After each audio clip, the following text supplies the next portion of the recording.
10 meters!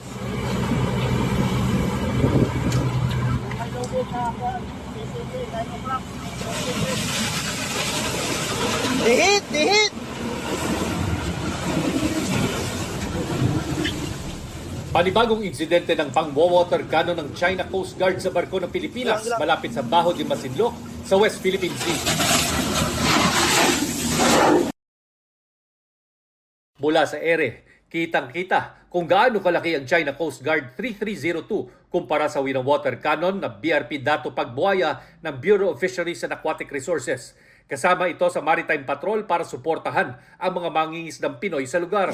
As you can see from the video, it is a jet stream water cannon that it is really intended to damage the structure and the communication equipment of Dato Pagbuaya. A good thing that the BFAR vessel have seamanship skills to outmaneuver this bigger Coast Guard vessel. Hindi lang isa kundi dalawang beses ng water cannon ang barko ng China at hindi lang pinomba ng tubig kundi binangga rin ang BRP Dato Pagbuaya. Oh!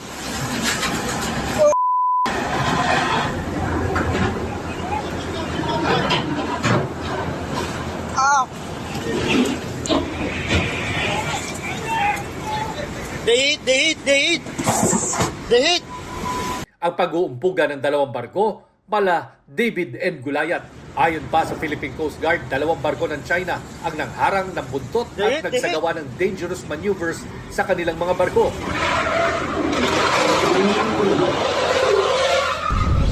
Kabilang dito ang isang barko ng Chinese Navy. This is actually the first time that we have documented a PLA Navy warship shadowing a Coast Guard vessel in Baho de Masinloc at a distance of only 300 yards. Pero iba ang versyon ng China sa nangyari. Sabi ng China Coast Guard, ang mga barko ng Pilipinas ang delikado ang paglapit sa mga barko ng China. Ipinagwalang bahala raw ng mga Pilipino ang mga babala ng China at inilagay umano sa peligro ang isa sa mga CCG vessels. This is actually an overkill. Imagine this, our BFAR vessel is so small compared to this humongous size China Coast Guard vessel. And they have disregarded the collision regulation intentionally, side sweeping a smaller Coast Guard, a smaller BFAR vessel.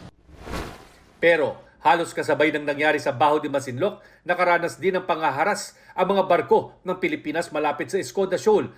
Naroon ang BRP Dato Romapenet kasama ang mga barko ng PCG para tulungan ang mga Pilipinong pinipigilan daw mangisda sa lugar. Ang BRP Dato Bangkaw ng BFAR, dinikitan at sinagi rin ang tagiliran ng barko ng China Coast Guard. Isang Chinese warship ang namataan sa lugar pero hindi na ito lumapit. Ayon sa National Maritime Council, bahagi ng teritoryo ng Pilipinas ang Baho de Masinloc na nasa loob din ng ating Exclusive Economic Zone. Nasa loob din ng ating EEZ ang Escoda Shoal. Alinsunod yan sa United Nations Convention on the Laws of the Sea, 2016 Arbitral Ruling at Philippine Maritime Zones Act.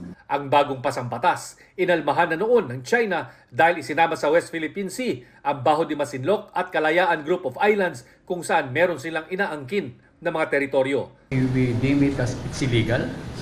They do not have any basis for that.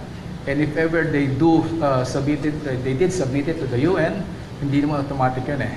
It will still come up with a, will go through process. And we are praying that, the international law, the provisional clause will prevail. At dahil sa malapitang pagbuntot ng Chinese Navy vessel sa barko ng PCG, tinanong ang National Maritime Council kung panahon na bang tapatan ito ng Pilipinas ng Philippine Navy. What want to happen is kasi when you put a Navy vessel against a Navy vessel, it will only escalate the tension. The strategy is it's always a white ship play because that is a personality of the Coast Guard, peaceful police. But the Navy is on the defense side, so pag tinapat mo ang gray sa gray, it can escalate the situation. Para sa GMA Integrated News, Chino Gaston ang inyong saksi. Mga kapuso, maging una sa saksi. Mag-subscribe sa GMA Integrated News sa YouTube para sa iba't ibang balita.